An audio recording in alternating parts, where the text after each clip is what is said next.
அதாவது நம்ம super Kings fans வருஷம் ஆரம்பத்திலேயே ஜேஎஸ்கே பார்த்து ரொம்ப மன உளைச்சலுக்கு ஆளாகியிருப்பாங்க. இப்போ அடுத்து வந்து சிஎஸ்கே களமிறங்க போகிறாங்க. அதுக்கப்புறமா டிஎஸ்கே நம்ம டெக்ஸஸ் சூப்பர் கிங்ஸ் வந்து எம்எல்சியில் ஜூன் 18 ஜூலை 18 வரைக்கும் ப்ளே பண்ண போகிறாங்க. ஸோ எஸ் ஷெட்யூல் வந்து இன்னும் ரிலீஸ் ஆகலனாலும் நமக்கு டேட்ஸ் தெரிஞ்சிருச்சு ஜூன் 18 ஜூலை 18 நடக்க போகிறதுன்னு. ஸோ இந்த வீடியோவில் டிஎஸ்கே பற்றி பேசலாம்னு தோணுச்சு. நிறைய பேர் டிஎஸ்கே அப்டேட்ஸ்க்காக வெயிட் பண்ணிட்டு இருப்பீங்க நம்புறேன். அதனால இந்த வீடியோவில் டிஎஸ்கேயோட சைனிங்ஸ் எப்போ நடக்கும், அதுக்கப்புறம் ரிட்டென்ஷன் இன்னைக்கு அனௌன்ஸ் பண்ண போகிறாங்க. அதே மாதிரி கண்டிப்பாக இந்த பிளேயர் டிஎஸ்கேயோட நெக்ஸ்ட் இயரில் ஜாயின் பண்ண போறாருப்பா அப்படின்னு சொன்ன டெவால் பிரதர்ஸோட நிலைமை என்ன, அவர் டிஎஸ்கேக்கு ஜாயின் பண்ணுவாரா இல்லையா அப்படிங்கறத பத்தியுமே இந்த வீடியோல கண்டிப்பா பார்ப்போம். வீடியோ கண்டிப்பா இன்ட்ரெஸ்டிங்கா இருக்கும். வீடியோக்கு லைக் தட்டிட்டு மறக்காம சேனலை சப்ஸ்கிரைப் பண்ணிக்கோங்க. இவாங்க வீடியோ தெரிஞ்சுக்கலாம். T20 வேர்ல்ட் கப்க்கு இன்னொரு 10 டேஸ் டைம் தான் இருக்கு. ஸோ T20 வேர்ல்ட் கப்போட வார்ம் அப் கேம்ஸ் வந்து February 2 அன்னைக்கு கிக் ஆஃப் ஆக போகுதுன்னு சொல்லியிருக்காங்க. ஸோ பெங்களூரு, நாவி மும்பை, சென்னை, கொலம்போ இந்த 4 வென்யூஸ்ல நடக்க போகுது. அண்ட் இப்போதைக்கு ஃபிக்சர்ஸ் எடுத்துக்கிட்டீங்கன்னா நம்ம இந்தியன் டீம் வந்து ஒரு 3 மேட்சஸ் பிளே பண்றாங்க. வேர்ல்ட் கப்ல விளையாட போற மெயின் டீம் வந்து February 4 அன்னைக்கு India versus south Africa match at Navi Mumbai play பண்றாங்க. இந்த மேட்ச் வந்து 7 PM க்கு ஆரம்பிக்கும்.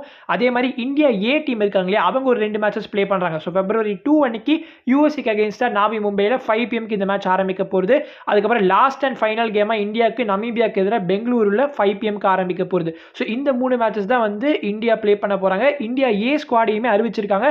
ஆயுஷ் பதோனி தான் வந்து சைடை லீட் பண்றாரு. ஸோ ரீசெண்டாக வந்து நியூசிலாண்டோட ஓடிஐ சீரிஸ்ல அவருக்கு ஒரு கால் அப் கிடைச்சிருந்தது. அண்ட் இப்போ வந்து இந்த வேர்ல்ட் கப்போட வார்ம் அப் கேம்ஸ்ல வந்து அவர் ஃபீச்சர் ஆக போறாரு. அண்ட் நம்ம பெங்களூர்ல விளையாட போற மேட்சஸ் எல்லாமே வந்து சிஓஇ சென்டர் ஆஃப் எக்ஸலன்ஸ்ல நடக்கும்னு சொல்லியிருக்காங்க. இங்க நீங்க ஸ்குவாட பார்க்கலாம். இந்தியா ஏ ஓட squad for warm up games. So AYUSH Badoni வந்து கேப்டனா இருக்காரு. பிரியான் ஷாரியாவை செலக்ட் பண்ணியிருக்காங்க. உர்வில் படேல் தான் விக்கெட் கீப்பரா இருக்க போறாரு. ஐ திங்க் ஃபர்ஸ்ட் சாய்ஸ் அவர் தான் இருப்பாரு.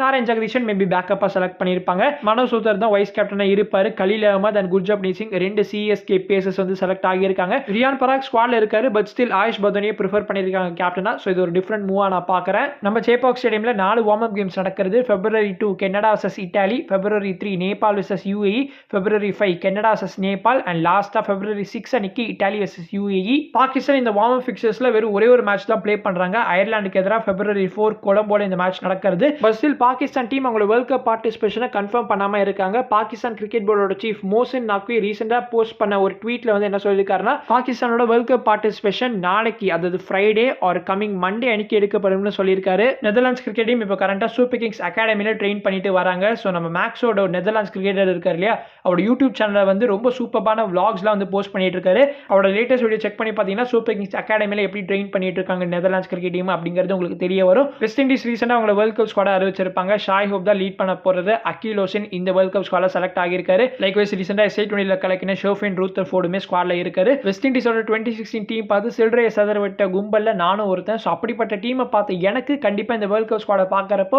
பெரிய ஹைட் கொடுக்கணும்னு தோண மாட்டேங்குது. பட் ஸ்டில் பேலன்ஸ் தான் இருக்கு. ஏன்னா கரண்ட் பிரான்ச்சைசி லீக்ஸ்ல நல்லா ப்ளே பண்ணிட்டு இருக்கிற பிளேயர்ஸ்லாம் இருக்கிறதுனால கண்டிப்பா rate this team higher. And இதுல ஒரு இன்ட்ரெஸ்டிங்கான நேம் என்னன்னா குவென்டின் சாம்சன். அதாவது சஞ்சு சாம்சன் கிடையாதுங்க, குவென்டின் சாம்சன். வெஸ்ட் இண்டீஸோட கேப்டன் ஷாய் ஹோப் என்ன சொல்லியிருக்காருன்னா இவரை பத்தி, he's a clean hitter of the ball. நான் லாங் டைம்ல பார்த்த ஒன் ஆஃப் த பெஸ்ட் ஸ்ட்ரைக்கர்ஸ்னு இவர் வந்து சொல்லியிருக்காரு. கண்டிஷன்ஸ் எவ்வளவு ட்ரிக்கியா இருந்தாலுமே அதுக்கு ஏற்ற மாதிரி அடாப்ட் ஆவார்னு சொல்லியிருக்காரு. அண்ட் ஸ்பின்னுக்கு எதிராகவே வந்து ரொம்ப சூப்பரா ப்ளே பண்ணுவாராம். ஸோ இவரை பார்க்கறதுக்கு நான் ரொம்ப ஈகரா இருக்கேன் இந்த வேர்ல்ட் கப்ல. India vs New Zealand 4th T20 நேற்றுக்கு வைசாக்ல நடந்துச்சு. இந்தியா டீம் ஃபைனலி ஒரு பிக் டோட்டல்ல சேஸ் டவுன் பண்ண முடியாம லூஸ் பண்ணியிருக்காங்க. இந்தியன் டீமோட டாப் பர்ஃபார்மரா சிவம் டுபே தான் இருந்தாரு. வெறும் 15 பால்ல 50 கம்ப்ளீட் பண்ணியிருப்பாரு.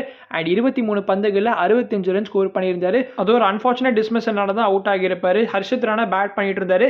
ஸ்ட்ரெயிட் டிரைவ் ஒன்று ப்ளே பண்ண பார்த்தாரு. நம்ம மேட் ஹென்ரியோட கையில பட்டு நான் ஸ்ட்ரைக்கர் சென்ட்ல இருந்த சிவம் டுபே கிரீஸை விட்டு கொஞ்சம் வெளில வந்திருக்காரு. ஸோ மேட் ஹென்ரியோட கையில பட்டு பால் ஸ்டெம்ஸ்ல பட்டதுனால ரன் அவுட் ஆகியிருக்காரு. பட் ஸ்டில் ஒரு பிக் நாக் அவரோட பேட்ல இருந்து வந்திருக்குன்னு நினைக்கிறப்ப மகிழ்ச்சியா இருக்கு. இந்த மாதிரி பர்ஃபார்மன்ஸஸ் தான் சிஎஸ்கேக்குமே தேவை அவர்கிட்ட இருந்து. அப்புறம் இந்த திலக் வர்மாக்கு என்ன பாச்சு, வேர்ல்ட் கப்புக்கு வர போறாரா இல்லையா அப்படின்னு கேட்டீங்கன்னா, எஸ் வேர்ல்ட் கப்ல கண்டிப்பா திலக் வர்மா ப்ளே பண்ணுவாரு.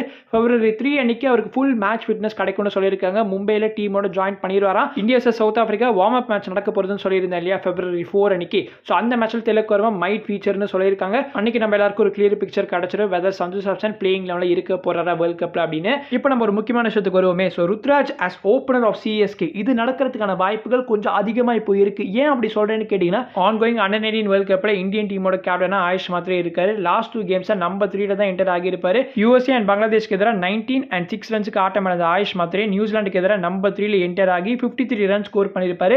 Last game again Zimbabwe super 6 மேட்ச்லயுமே வந்து நம்பர் 3 தான் என்டர் ஆகி ஒரு 21 ரன் சம்திங் ஸ்கோர் பண்ணியிருந்தாரு.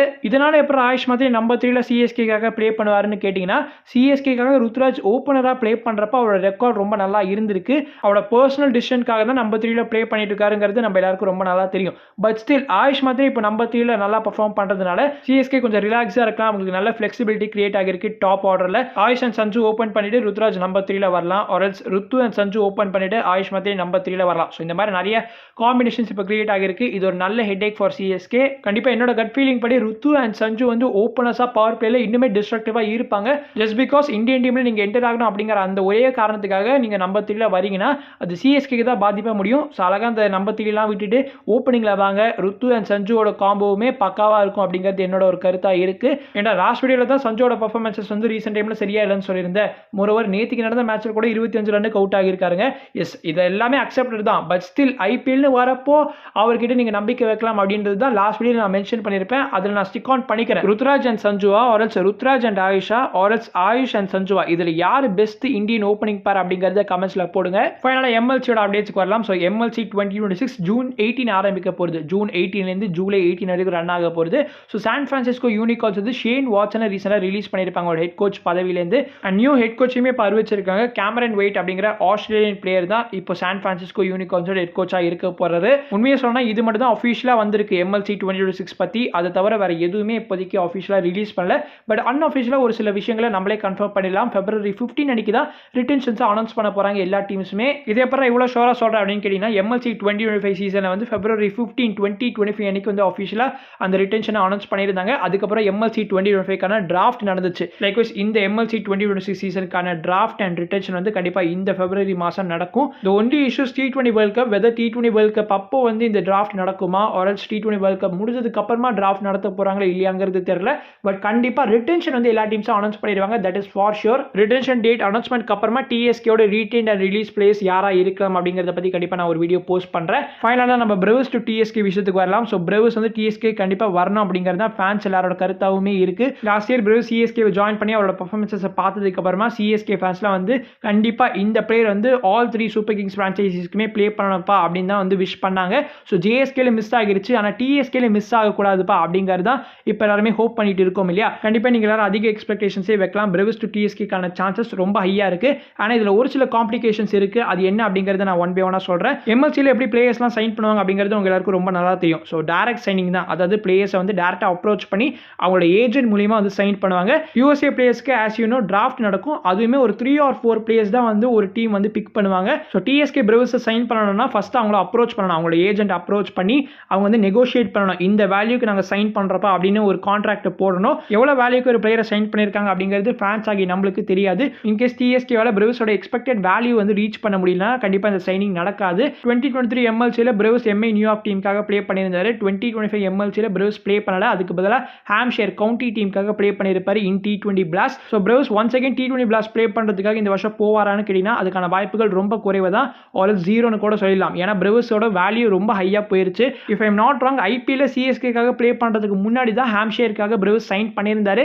அதனால தான் வந்து ஐபிஎல் முடிஞ்ச கையோட ஹாம்ஷயர் டீமை ஜாயின் பண்ணியிருப்பாரு. பிரேவ்ஸோட ஒர்க் லோட்னாலையுமே அவர் வந்து எம்எல்சி ப்ளே பண்ணாம போறதுக்குமே வாய்ப்புகள் இருக்கு. அதாவது இந்த சீசன்ல எந்த ஒரு டீமுக்குமே அவர் சைன் பண்ணாம போகலாம். பிகாஸ் இந்த இயர் நடக்க போற The 100 லீக்ல லண்டன் ஸ்பிரிட் டீமுக்காக பிரேவ்ஸ் ப்ளே பண்ண போறாரு. அவரை ப்ரீ சைனிங்கா அனௌன்ஸ் பண்ணியிருந்தாங்க.